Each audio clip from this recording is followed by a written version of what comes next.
Broadcasting from the business capital of the world, this is the Podcast Business News Network.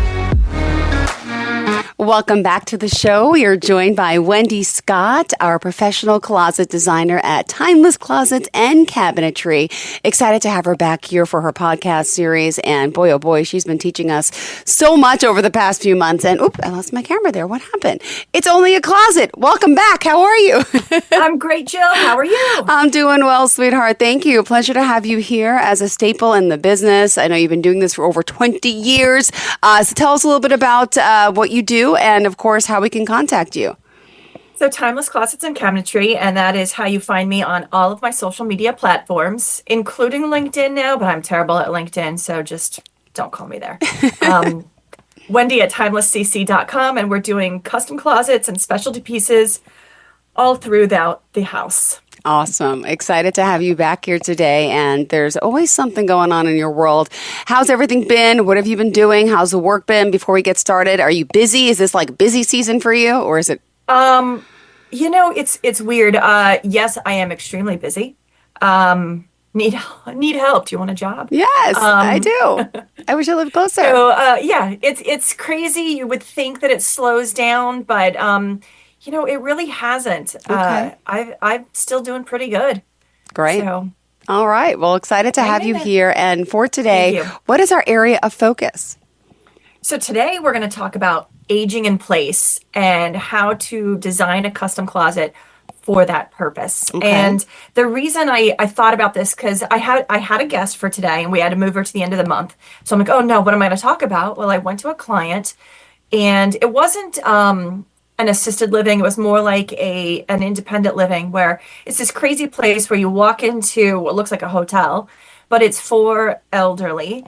And they've got hairdressers and restaurants and meeting rooms, but each place is completely independent. It's like their own little apartment. And I'm walking in there and I'm looking at her space, and one, she's had to downsize to go in there. So we got to fit a lot of stuff in there. But two is that she has Parkinson's. And so you're designing for them to age in place. That's the nicest way we're going to put their age in place. And you're looking at these wire rack systems, which frankly are not conducive to aging in place because she can't reach. Yeah. Or it hurts or it's comfortable, especially given that she has an underlying factor. So that's one thing is, you're aging in place and you might be downsizing and going to other places. And buildings like that will often let a custom closet company come in. Mm-hmm. You just have to know that, you pull out that wire rack, they want it back. Yeah. Whatever goes in is staying there. So you are increasing the value of that individual unit, but nobody's taking it with them. And, their children are not coming into the house or to the apartment and bringing it out after it's been placed. But it's really just to make their life more convenient, more happy, and more conducive to how they're going to be living. And so a lot of thought goes into that. And, she's not my first Parkinson's client. And so I knew a little bit going in there. And I did put a flyer on my website. Okay. A good friend of mine, Mike Foti out in Ohio, he has innovative homework. And so he writes he's got a news post that goes across the country. He's amazing, whether it's talking about closets or what's new in a bathroom design. He's very informative. So he had done a few things about aging in place. And some of them I hadn't really realized. One, there is a certification for it. Okay. Which I'm not, but I'm going to look at. But when we talked earlier about when and why you would design your closet to the floor versus up off the floor. And interesting enough, when you're designing it for someone aging in place, it's actually better to be off the floor. Oh. Because now nothing is in the way of their wheelchair, should they require a wheelchair. It raises the location of the drawers so they don't have to bend down as far. Okay. And even standing makes it a little bit better. So I hadn't even really thought about that because my first aging in place, I went to the floor. But this one, I'm definitely going to be off the floor. The other thing you want to think about is, we talk about hanging and you want to maximize your space, right? Mm-hmm. Well, whether they're wheelchair bound or they're older, they're kind of shrinking, right? And if they have that underlining, they can't really reach. It either hurts or it's comfortable. And they really also can't grab onto something and pull it off. And you certainly don't want them on a step stool because that's a hip break. Dangerous. Yep. And that's waiting to always the first happen. thing that happens, unfortunately, a lot of times. Yep. Right. So what we discussed this time was we're going to put all her clothes on the lower half. And if she had a spouse with her, they could go on the upper half, or her seasonal will be placed on the upper half. So that then, when her house helper comes in and the seasons change, she can just swap it out. We've talked, a lot of people will look at like the pull down rod, which is great because now they grasp a little post and you pull it and all the rod comes swinging down to you, all the hanging. Not necessarily the best for someone with an underlying condition. Yeah. Because one, it's awkward, it's a little heavy, it's an additional reach, but they also have this new thing out that's automated. So now I'm going to push a little clicker and the rod is going to come down to me. Ooh. Exactly. Fancy. There's also an automated shoe shelf, which I know that would excite you, and I'm working on one right now. You push a button, and the shoes rotate around to you. Come on. Oh, my goodness. I was It's picturing it amazing. more like a candy line, like, like the conveyor belt going around in a circle. You can pick your shoes. The cordless one. So it's okay. This one About, revolves. Exactly. Think about Overboard, where those shoes Oh, my come goodness. at Goldie you. Hawn, of course. This is inspired by that. In fact, the client I'm working with right now, her original, I think we might have talked about this ages ago. Her original I Made It in Life moment was that she was going to have shoes. So we made her one, and then she moved. Oh, my So now gosh. she called me up. She goes, I moved. Can you give me another one? Sure. Twist my arm. Anyway, not the best for an aging in place, only because one, it takes a tremendous amount of space, but it also is a little expensive, Yeah. to nicely put it. Okay. It's more of like a wow factor, but it is an amazing thing. It's called a storage motion. But anyway, so thinking about how to put the pieces into these closets, one, you want to think about where they're going to stand. Can their wheelchair get in there? In a custom closet, if you're in a walk-in, like what I'm in, you at a minimum have 2 feet of walk space. But if you're aging in place and you have a wheelchair, you need 3 feet. You got to think more along the lines of a kitchen design where you want that 3 feet because your wheelchair is like 32 inches. Yeah. On the island also, most of our islands are 3 feet, 42 inches, and they're pretty big. But in a wheelchair, again, they are not going to be able to use that island or seat inside it. So you want to be closer to like a 32, 33 inch section. Yeah. And then again, with the drawers, when you're stacking up your drawers, a typical stack is like 4 or 5 high. But again, they're not going to be able to see in it. So you want to go wider and lower. So it's more accessible. And you can think about all these crazy different things with all that. We go back to my first Parkinson's client, and she had wanted a safe in her closet. I thought, all right, well, you have Parkinson's, so that means the dexterity is going to be a little bit limited or will become very limited. And so we talked about giving her a safe that was fingerprint, and fingerprint safes are by mycube. Wow. And one concern What was the name of the company? What is it? It's called mycube, and they're right out of Jersey City. They're a great family-owned company. I love their safes. They're actually really pretty. I have a white one in my own closet. And they have like Tiffany blue, and they have a really gorgeous green one. But anyway, so safes. What happens when, something happens to them, how they're going to get in the safe? Those safes, one, they have a keypad. You can also use your phone.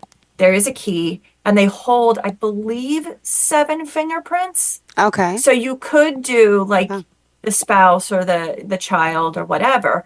But what was interesting that she said was, as she's gotten older, because she had Parkinson's, her fingerprint can't be read. Really? So that wasn't working for her. Wow. Now, so it's, you really have to listen to your client as to what they're currently going through, what's on deck. I was talking to our good friend Alana, and we were talking about Alzheimer's. And I actually have a lot of Alzheimer's in my family. And she's like, when you are designing a closet for someone with Alzheimer's, you want to make sure that everything has its place, because it's comforting to that person, because they always have this routine. They always know, these are where my sweaters are, these are where my shoes are. Yeah. Everything gets put back into the place. So even if they're not putting their stuff away, whoever is helping take care of them Yeah. knows that it still has to go back into that space. Got it. And she also brought up labeling, because your faculties aren't really there often, and you forget by short-term memory.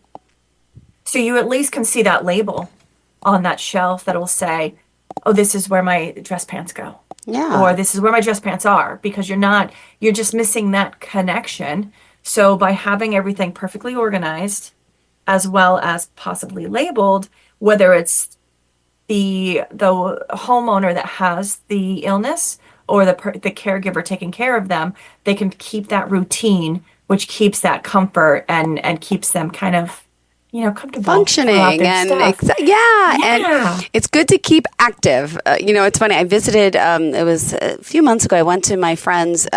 She's a dermatologist, and she had this little fancy thing. And she was talking about aging and skincare, and we actually went to. I don't want to say it's called a Bristol community. I don't want to say old age home, but for 55 and older community, but it was so luxurious, and it was like, it was like a suite, the gym, the pool, they have all these amenities. And I was, talking to some of the people that live there, and they're so happy. They love feeling active, part of it. Yeah. You want your own space. And when you downsize like that, I know that could be so difficult, but if you have stuff that makes you feel good and, about yourself, whether it's your interiors, right? Your space, your closets, your amenities, it just makes you feel so good, and you should at this point be enjoying your life. And you feel independent. Yes, that's the word. That is so huge, to feel independent. So it's giving them the tools for independency, which is important. But even if they moved in with you, you still want them to not have, they still don't want to be independent on you. It's bad enough that they have to live with you. Maybe they want to, but they've given up their life. They've given up their home that they built. And so it's giving them a sense of independency, even though they do have to rely on you a tiny bit. Yeah. They're, it's still helpful. But again, and then there's, still the same people that are staying in that home forever. Yeah. So you do have to adapt, that aging in place, because they're not leaving. So whether it's the first floor suite that they move to, and then you kind of make a bigger closet that they can get around in, and it's the organizing aspect of it. So aging in place, we're zipping through I gotta go through his article really quick. He said, design drawers that are wider, so that instead of stacked up, we're stacked across. You want the reachability to be lower, and then the long-term pieces above, or whoever's more mobile, that goes above. I'm going to go through his little list. So he referred to that, and that was Mike Foti referred to that as splitting your closet into horizontal zones versus vertical zones. So if you look over on my picture, I have double hanging. Mm-hmm. So over would be my right shoulder. Your shoulder, yeah. Yeah. So the double hanging would be, the lower would be for, let's just say the lower would be for the woman, and the upper would be for the man. Or the revert, if it's just one person, then it would be the seasonal. So this is what I'm wearing right now. Yeah. Because this is comfortable. I can reach it myself. I don't have to ask for help. And that's our key point, right? That they don't want to ask for help. So they want to be able to build it so that they can stay. The other thing with, they have all their memories. And if I didn't have my screensaver on, which then you'd see how messy my closet is right now. You have those memories. So, they probably are bringing treasures back. So that's where I would bring in a personal organizer like Alana and say, okay, I'm keeping these, but these are my treasures. So how can I store them in an honorable way that they can be found? Because it's important, especially when they're downsizing. You've got to, I think it must have been 10 years ago. I was with a client, and they had saved every single blanket their great grandmother had ever made. Oh my gosh. And it was insane. You beautiful crochets and needlework and they had it crammed in a linen closet. And I looked at her, I said, I know you love it, but are you honoring it? Because it's not honored that way. Aww. And so she needed to find a nice way it would be preserved. Beautiful. And it would be stored in a place of honor, truly honoring that person and that memory of that person. So, that I think especially, if you're aging in place and you're planning for that, get a personal organizer. They're going to help you, or a professional organizer. They're going to help you downsize. They're going to help you store it in a manner. Like that's, I build it. I plan for it, but the proper planning would be to bring in someone like Alana from OPM Dolls. We'll get her back out here soon. Aww. We're going to think of what we need to learn next to fold, and we'll bring her back out. And we still have to come to your house. Yes. Oh gosh, this is a picture of my. Well, it's funny now. Even though my closet's a disaster, and yes, the wire hangers and it's small, and there's now from the attic last week Halloween decorations that I just threw in the closet because I didn't have time to bring them down, so it's even messier. But we'll laugh about it one day. We'll laugh. Absolutely. But what's happening with your son now that he's going to school? Is he on time?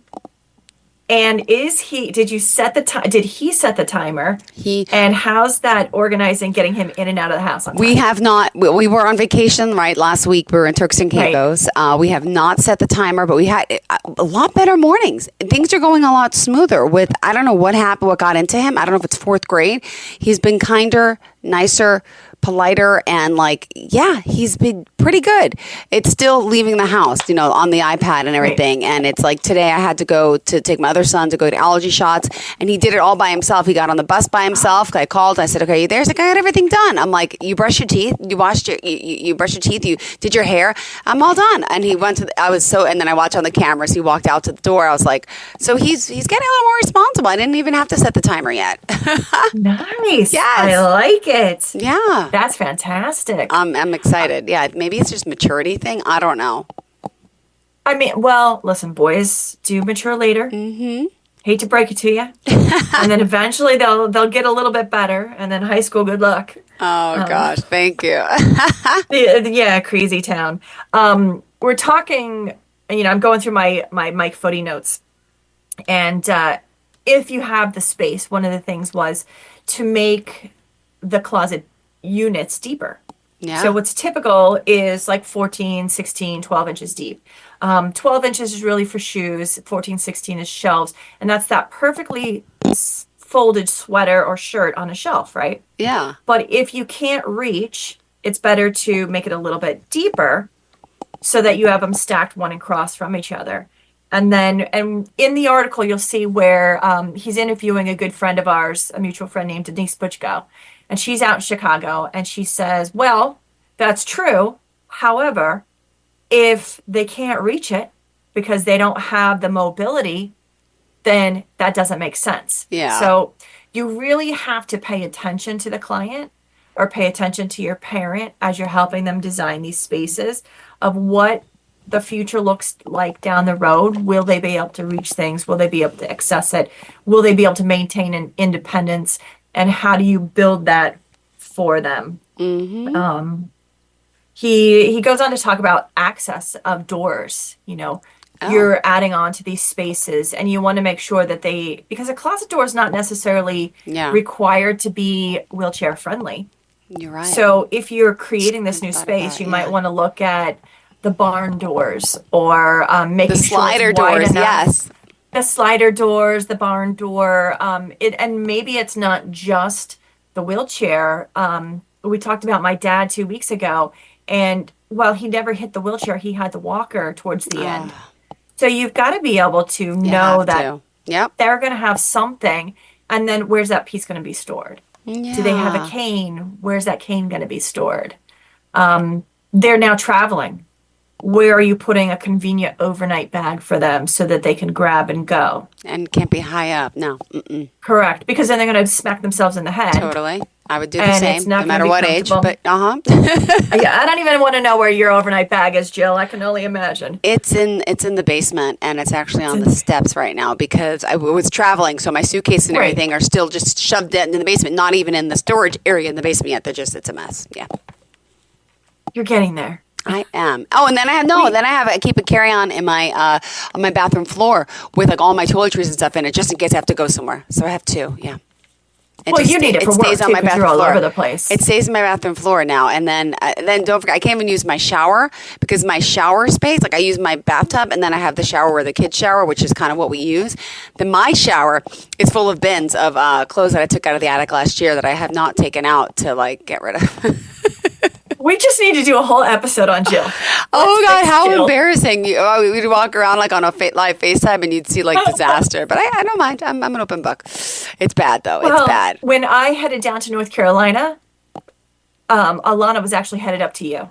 Oh really? So we passed in the night. I was like, dang it, we could have gone to see You could Jill. have seen me. Hi. We could have fixed her.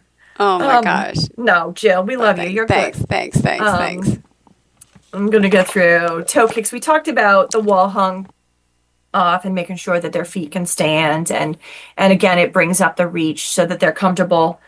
And, the lower islands, if there is a dresser, even if it's a dresser, make that dresser a little bit lower, closer to like a desk height versus the standard like kitchen height, so that it's comfortable, whether it's in a wheelchair and they could see above it, they can use that countertop without that uncomfortable reach.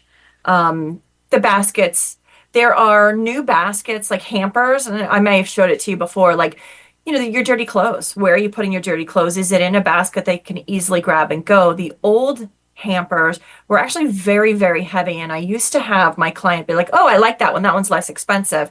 And I would hand them a basket and say, all right, pick this up. Tell me how it feels. And they're like, oh, that's heavy. I said, yeah, and your clothes are not in there. So now there's a new hamper, which is one I love, and it's got double baskets inside it, but it's very, very light. It's Tag Hardware. I'll put a link on my podcast site. And it's separate bags with handles that are super light. You can wipe them clean, and away they go. And now they still continue with having that independence and being able to do things themselves. I like that. Independence. Independence is important. Oh, and what other things? I'm trying to think about the space that I'm trying to look at the over 55 community I was in to get a better idea. But I'm trying to think even like, for cabinets, like in the kitchen and organization, things should be lower. They should be. That's, It's funny now because I think of it the opposite way. Like I moved into this house 7 years ago and I'm like, why does like the sinks have to be so tall in the mirror? The poor kids can't see it. They spend so many years. I'm like, why don't we develop put smaller sinks in and smaller cabinetry? Do you know what I'm saying? It's built for adults. So I feel bad. They're always looking up at these big counters. Like I wish their bathroom had a small sink. And now I think about it, it should go back to normal. And then as we age, it should go back to being smaller because we shrink. Right, because everybody, so now they're all called back saver bathrooms. Oh, okay. Which is the taller 36-inch cabinet. Okay. Whereas before it was the 30-inch. Wow. Which is, we all like, oh, I don't want to have to bend over anymore. So we all went upper, and it's a hard time finding those lower ones. And you're right, aging in place, you want the lower one. Yeah. I got to tell you, we're shrinking. And when we do our skeletons in the closet next for November, awesome. It's going to be on perimenopause. Ooh, that's a good one. So, and I've got a guest, and we're going to talk about all these things that are happening to us and guess what? We're shrinking. Awesome. So there we are. your ears get bigger and your body gets shorter. It's really horrible. But yeah, I had a friend who designed her whole kitchen, and everywhere she had drawers. Yeah. And I'm like, this is crazy. Why don't you have cabinets? She goes, trust me, drawers.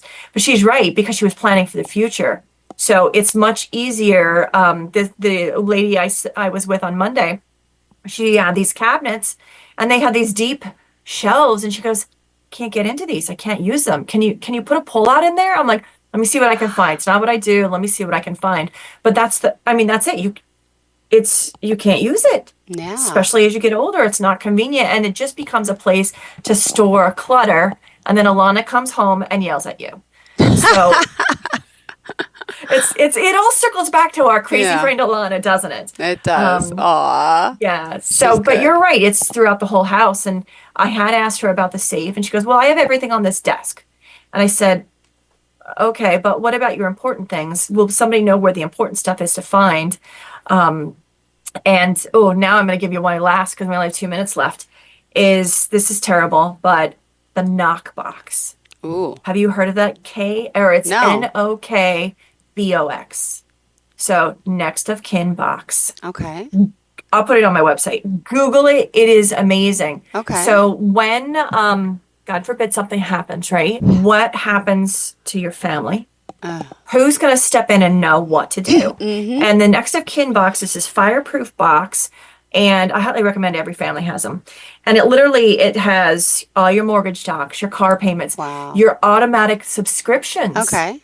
Your passcodes to your credit cards. Someone has to know what your wishes are, what to do, and what to turn off. So as you take this little fireproof, it's like 100 and change, fireproof box, you're filling out each file. And then, God forbid, something happens. They take that file box and then just go read in reverse. Even when my own father passed away, we forgot something. We forgot his military plaque. Oh. Now, he passed during COVID, and everybody was, your normal people that are there to help you weren't around. So you're doing it all yourselves. We're very organized. My poor stepmom was doing a great job, but she forgot this one piece. Now, if you had that next of kin box, it would have been in there and you would have remembered, It's just that extra piece, especially aging in place. You have wishes. You don't know, what's going on, what you need. And I always go back to your automatic subscriptions. I mean, who knows to turn those things off? Yeah. Oh, gosh. So what is where? But I know we're out of time. So my gosh, we are. You're so good. Thank you for watching. Well, I love Aging in Place. It's all, we're all going to be aging, and this is a beautiful show, as always. You always have something up your sleeve, Wendy. And I love talking to you, as always. So let's remind everyone how we can reach out to you. And are we back on next week? I'm not on vacation. Are you? We are back on. We'll be episode number 21, and I think we're going to be with Keswick Wine, but I got to check and make sure they're good to go. All right, send some samples of that too. All right, yeah. It's wine storage. I know, but if it's good, I could have the rack behind me, and I could have a few bottles. All right, thank you. I'm with you. Timeless Closets and Cabinetry is how you find me on all social media platforms. Wendy at timelesscc.com. Thank you so much, Wendy. You have a great day, and to all of our listeners, too, Jill. We'll thank see you soon. Bye-bye. Bye.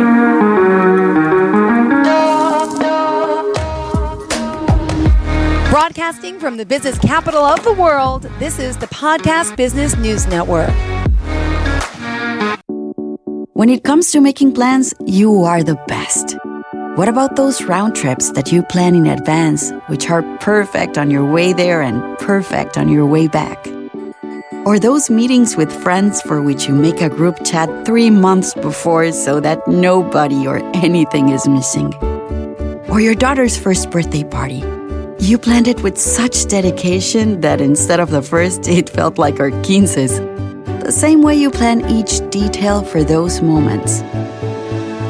Start planning to protect you and your loved ones from a natural disaster. Sign up for local weather and emergency alerts. Prepare an emergency kit. And make a family communications plan. Protecting your family is the best plan you can make.